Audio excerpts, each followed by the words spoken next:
Власта прават медиумска магла за да побегнат од клучното прашање.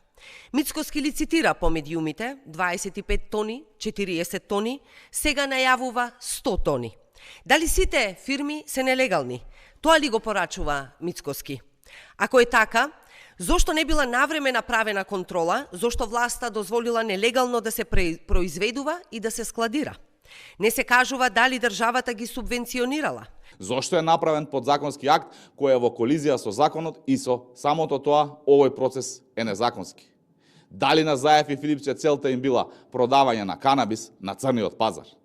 Затоа ли Заев и Филипче овие денови се толку испаничени?